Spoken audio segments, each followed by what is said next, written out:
YouTube, welcome back to my channel. I am coming back at you guys with another video, and today we're going to talk about my first 3 months after surgery.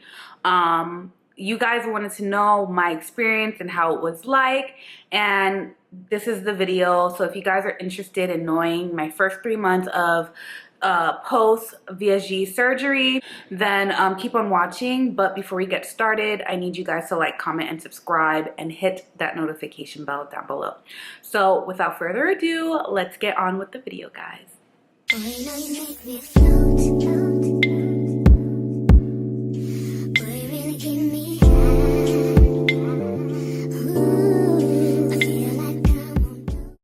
Hey guys, what is up? If you're new here, hi, my name is Sophia, and I had VSG surgery about 9 months ago, and I've lost 100 pounds plus. Welcome. And if you are an oldie but a goodie, guys, welcome back to my channel. Thank you for stopping by. Okay, so I want to talk about my first 3 months after having surgery, VSG, gastric sleeve surgery, post-op. In my last video, which I will link up here if you haven't seen it, it's I mentioned if you guys want to know about my first 3 months and what I experienced, and a few of you said, yeah, do that video, so I'm doing it for you. But before we talk about my first 3 months, I'm gonna put my weight loss stats up in the screen so you guys know what's going on with my weight. I do want to share my non-scale victory. I was gonna wait until like my 10-month update, but why not? I am excited. I want to share it with you guys. So I went to Old Navy recently to buy a new pair of jeans just to try on clothes. I do that time to time, but I just want to know how, like, where I'm at in terms of sizing and stuff like that. So I went to Old Navy. I think it was like 4 days ago. I was gonna go out for a birthday outing, and I was like, you know what, let me see if I could get like a new pair of jeans just to treat myself to a new pair of jeans, right? So I tried on a size 10 like I normally would, and girl, it was loosey goose. And I'm like, wait, time out, why is it loose? So I was like, you know what, let me try a size 8, straight, no curvy cut, just a straight size 8 pair of jeans, and it fit. I was like, what? So I bought one pair of jeans and I wore it to the party. I will show you a picture of me wearing it. This is the pair of jeans, which I love. I love a good wide leg jeans. Yeah, and I'm wearing it right now. Let me back up. I just want to show you guys what's going on. Can you see this? Can you? Like, I just can't believe, like, I'm a size 8. Like, I haven't been a size 8 since I was probably 22, 23. These are the jeans, and I'm wearing it right now. And I am just, like, in awe. Just wanted to share with you guys, like, this is a non-scale victory because I'm just like, wow, a size 8? Like, that's crazy. Like, I just can't believe I reached a size 8. Anyway, so yeah, so let's move on to my first 3 months. So my first 3 months of surgery, right? It was super hard. I would say the first 2 months was super hard for me.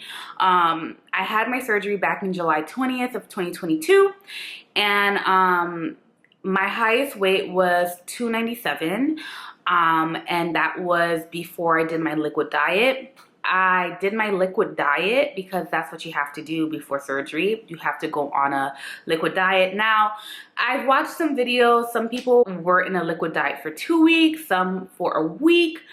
I was only in my liquid diet for 7 days. And in that 7 days, I lost 16 pounds. So I went down to 281. So that was my surgery weight. So my surgery weight was 281. Had my surgery July 20th of 2022.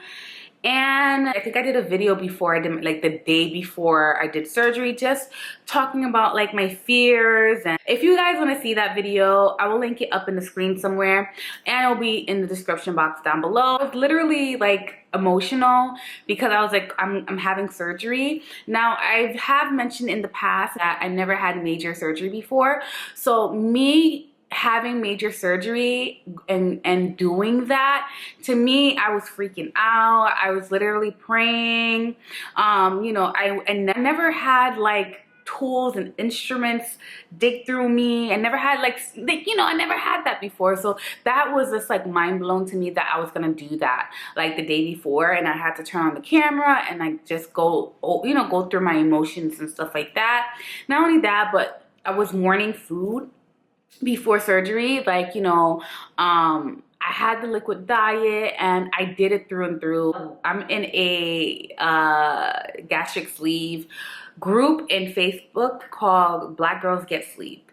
And a lot of people that I was reading, like reading posts and stuff like that, there was a lot of people that said, oh, I cheated. I ate a little bit, this and that and the third, or I ate for 2 days. And then, you know, people broke that fast or that liquid diet. I didn't. I went straight through and through. And throughout that 7 days, I was literally warning food. For me, it was like food was, it was a death to me. And I'm like, oh my God, like I can't eat this. I won't be able to eat this. Like, it was really depressing for me. And I know you guys are just like, what, girl? It's just food. But like, food is an addiction. Food for me was an addiction, right? I was really going through it emotionally. So things that I lean towards, like when I'm bored, I would eat, right? I couldn't do that, right? I couldn't even do that because I was having the surgery. I was going through my liquid diet. You know, when I was happy, I would eat. You know, when I was stressed, I would eat. I just didn't do that because I was doing the liquid diet. Things that I would normally would do, I would lean towards food, but I didn't have that. So I was just going through a lot emotionally when I was doing the liquid diet. And then when the surgery came, you know, the day before, I was just like, oh my gosh, like I'm having surgery. Like somebody's gonna cut me, like gut me, like a fish. It was really dramatic, but that was my thought process, right? And then I remember I was watching The Family Chantel. Let me know if you guys watched it. In TLC, Chantel's sister Winter, she went through having gastric sleeve, but she went to Mexico. I did mine through insurance, but she went to Mexico and did it. And they showed the process of the surgery. And I remember I was watching it with my father, and I'm like, oh my God, they're gonna do that to me? They're gonna do that to me? So that really freaked me out, you know? So having that image the night before having surgery really messed me up. Really did mess me up. Like I said, I prayed and everything, and you know, I was just like, you know, the nurse, the doctor, everybody around me said this is a life-changing surgery. You know, and I just kept thinking my life is going to change. My life is going to change for the better. You're going to be healthier. You're going to be happier. You know, I just kept chanting that over and over again. And it did really help me. I was really scared. And yeah, I went to the hospital that morning, my parents drove me. My mom stayed with me up until I had to go surgery. You know, they prepped me and everything. And I was ready to go. Like, there was a question in one of my past videos, like, what did you pack for surgery? I didn't pack nothing. All I brought was my phone, honestly. My doctor and the nurses, they're like, don't bring anything. Don't bring any jewelry, nothing, no facial, anything. Just bring yourself and bring your phone. Don't bring anything. So I just brought myself and my phone, and my mom was there, and yeah, I didn't bring anything. So I would watch what I pack in my hospital bag and everything. And I was like, my doctor, my nurse, and the nurses, they said not to bring anything. And honestly, you're there for, well, in my experience, I was only there for a day. You know, I had the surgery really early in the morning, stayed that whole day, left the following afternoon. So yeah, like I wasn't there for a long time for me to pack a hospital bag, but I didn't. Just brought myself and my phone, and that was it. and a charger. I brought my charger too, so I was able to charge my phone and stuff like that, and communicate with people like family members and stuff like that.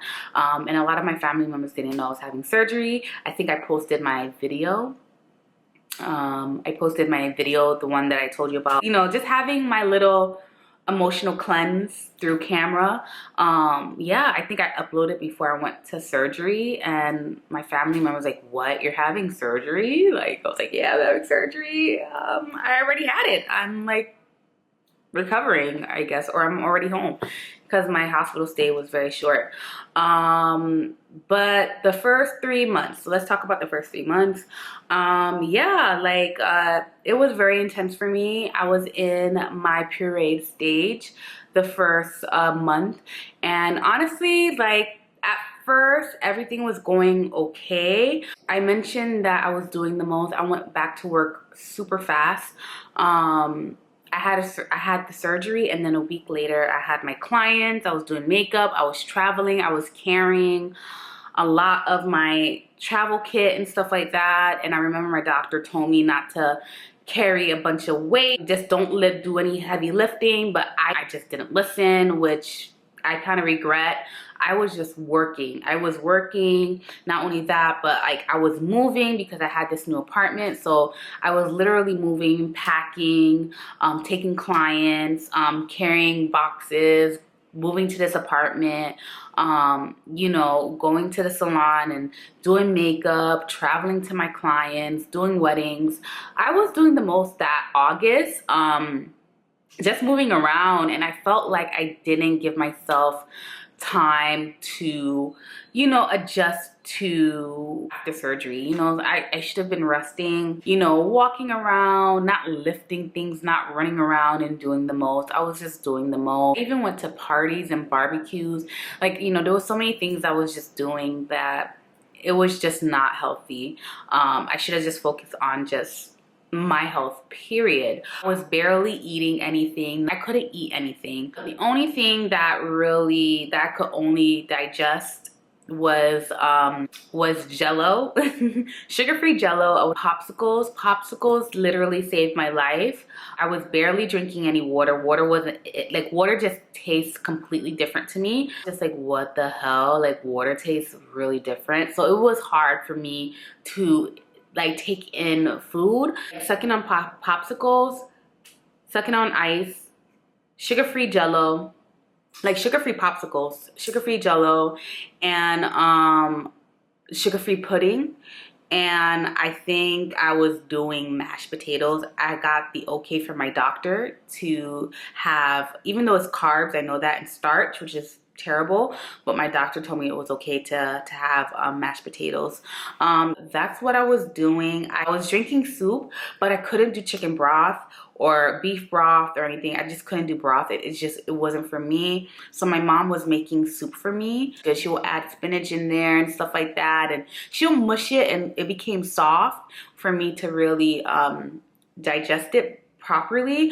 But literally that was pretty much it. That was what I was doing. In terms of proteins, I couldn't even take my protein shake. I wasn't taking the appropriate amount of proteins, drinking my proteins at all. Like, I was probably drinking half a protein a day. Like, I could only drink Premier, yeah, I was drinking half of it. It was really bad for me. I was barely taking my vitamins as well. Like, it was really hard for me to intake a lot of things. I tried my best, guys, I really did, but it was super hard, and I'm being really honest and transparent. The first 2 months was pretty hard for me. It was really, really hard for me. I didn't understand how my doctor wanted me to drink as much as I needed to drink or take in vitamins. I'm like, where is it all gonna go? There was a lot. My taste was off. I remember the mashed potatoes, like, I was on it for like 2 days, and then I'm like, oh, I can't take it. Like, I was easily getting sick. I was getting nauseous, and that's another thing I want to mention is nausea. Nausea was really big for me. Like, I was always nauseous. My doctor did prescribe me some nausea medication for nausea. But yeah, it was pretty it was pretty, like, it was pretty hard. Like, gas pains, I had crazy gas pains, like, and gas travels, guys. FYI, like, it will travel everywhere. It was traveling in my chest, it was traveling in my back. It was a lot for me. Like, I was very, very depressed. I remember I just moved into this apartment and I was just super, super, super sick. I remember being really sad because, you know, yes, I got this apartment and I was really happy getting this apartment in this amazing building, right? But I was really sad because, like, I don't know, after post-op it could get really lonely, like, going through it. Like, nobody in your family knows how it feels, none of your friends know how it feels. Like, they would say stuff and you'll be like, okay, you know, it just didn't make sense. Nothing made sense to me. I just wanted to, you know, get past this state. I just was really, really depressed. I just didn't eat. My mom was very worried about me. It was just a lot. Like, you know, that's why I tell you guys, like, if you could take 2 months off, if you can, from work, definitely do that, because there's a lot going on mentally and physically, and, you know, you're just going through it. You know, my depression was real. It was so real. Like, I was crying all the time. I was just like, what did I just do? What did I do? Was it even all worth it? Like, my mind was just going through all of that. And, you know, the gas pains wasn't making it easy. Me not eating didn't make it easy. The cravings doesn't go away. You know, I was craving so many things, but I just couldn't eat it. Like, the thought of food, I was thinking about food, but then when I look or smell food, I was getting sick. Like, I was just going through a lot of stuff emotionally that first month. When September hit, my doctor okayed me to go to soft foods. So I had eggs for the first time, like soft eggs. Girl, I threw up. I threw up. Like, eggs did not sit well with me for a really long time. There was a lot of soft foods that I've eaten. What else was soft food that I ate? I ate really soft vegetables, like almost steamed, really soft. That, like, literally, I just couldn't eat anything. Like, it was really sad. It was really, really sad. I had tuna. Like, nothing was sitting well with me at all at the time, and I was just getting sicker and sicker. Like, I would drink water and throw up. It was very concerning. I was just like, what's going on? Like, I'm not throwing up. I'm not even using the bathroom. Like, I barely used the bathroom. I was so dehydrated. I wasn't doing none of that. Like, something was definitely wrong. There was times when I would spend the whole day without anything in my mouth, and I was still throwing up. And I was just like, what is going on with me, you know? And I remember it happened in September. I was just so sick. I did a photo shoot for the salon that I work with. And I was just throwing up the whole time. Mind you, the only thing I had in my system was water. I did not eat anything. There was a point where I was feeling a little dizzy, and my boss, the owner of the salon that I work in, she was like, okay, I'm gonna get you fruits. I ate the fruits, you know, just to have something in my system. I think it was pineapple. I think I had like diced pineapple. I ate 2 of that and I threw up. It was just really bad. Like, I didn't feel right. I went home. I stayed with my parents for a little bit because I was like, I can't stay alone. I have to sleep over at my parents' house, right? Because I just didn't feel good, and I just didn't feel right staying home by myself. I was just throwing up, and my parents like, you know, you need to go to the hospital. And I was just like, no, I have my appointment with my doctor that week, that Friday. And my parents was like, no, you have to. I was like, no, I could wait. That whole day I was just throwing up, and I'm like, what's going on? I'm not eating anything. It was to a point that I was throwing up bile. Like, it was bad. Like, literally my throat was burning, my chest was burning. Like, it was just like I was throwing up acid. It was crazy. And then I was just crying, and I was like, you guys are right, take me to the hospital. So I went to the closest hospital, and they did a CAT scan on me to see what was going on. I told them that I had weight loss surgery a month prior.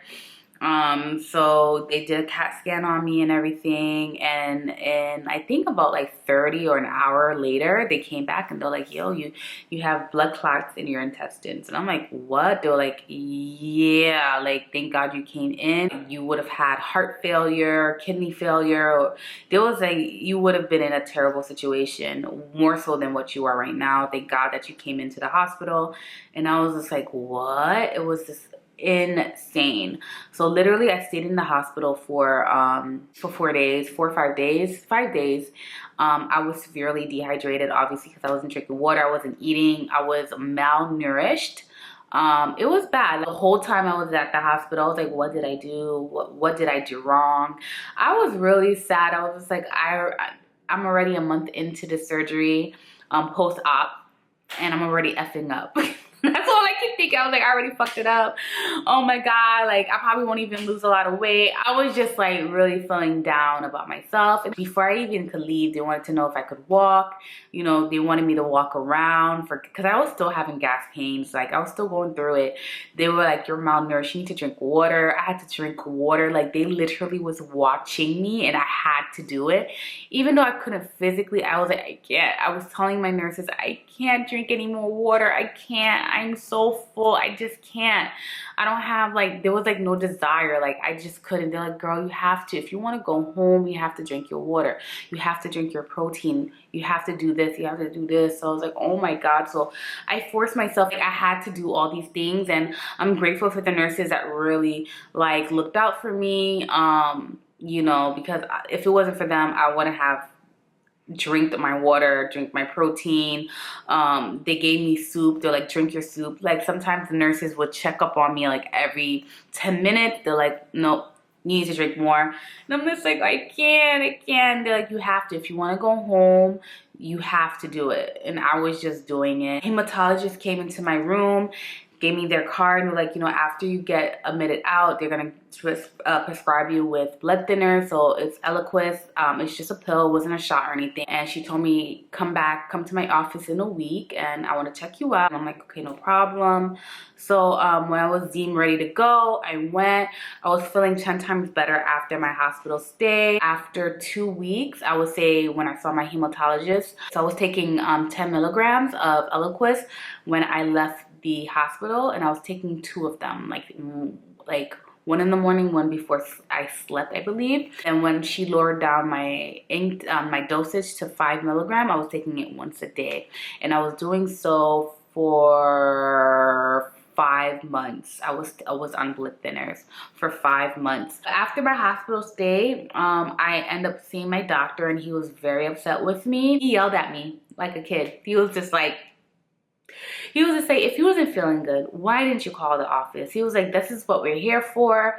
If you feel anything, if you feel discomfort, if something you feel is not right, if you had questions, why didn't you just call the office? I would have told you to come and see me. Why did you wait? And I'm like, I'm sorry. I was gonna see you that week, and I didn't think anything was serious. Throwing a bio, you throwing up and not keeping anything down.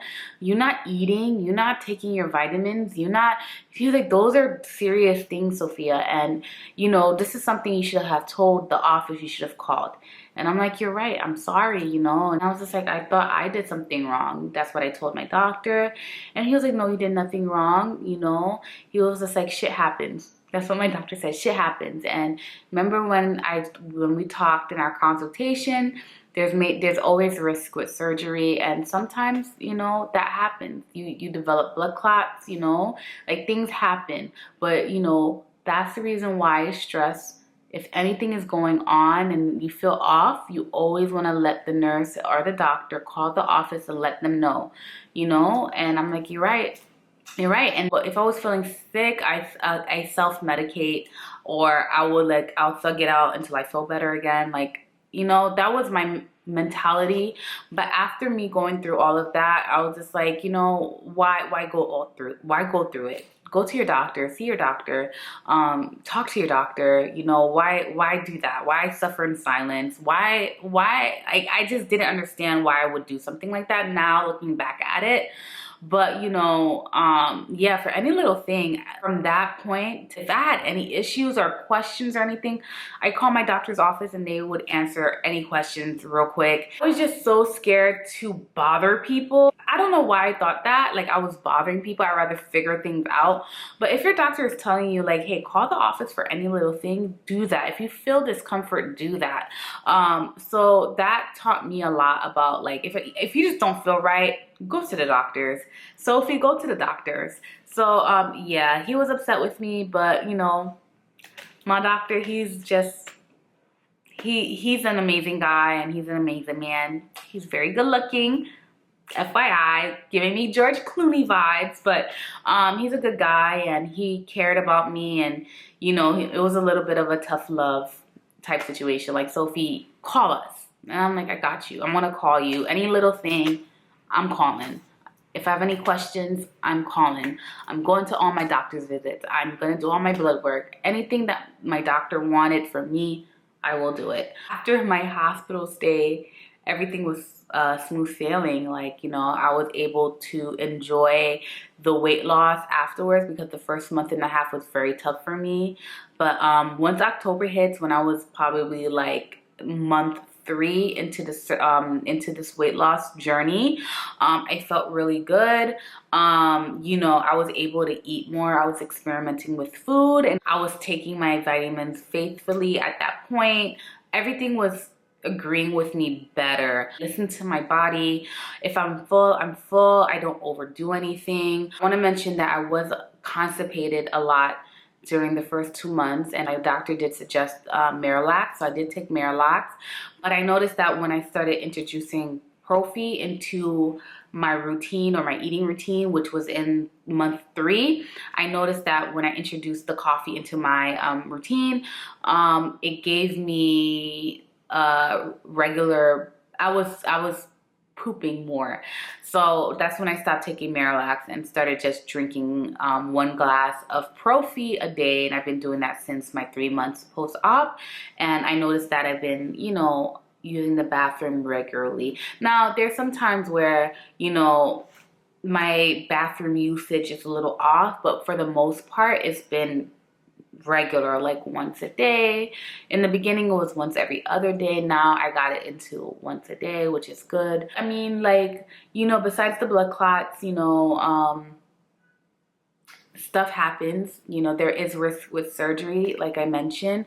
I remember I went back to my doctor after he, my second time seeing my doctor after he scolded me. And I wanted to dive a little bit deeper with the blood clots. I'm like, why did it happen? Like, why? And he told me that, with major surgeries like that, blood clots is a possibility, like with any like open surgery, right? And he said that's the reason why we tell you guys to walk. It's not just for gas pains, because when you gas travels, you have gas, and walking around and moving help with gas. Yes, that's true. And he said that's too, but like after surgery, it's good to move around to prevent blood clotting. And I was like, but I was moving around. I was doing the most. And he was like, the heavy lifting too. You wasn't supposed to do the heavy lifting.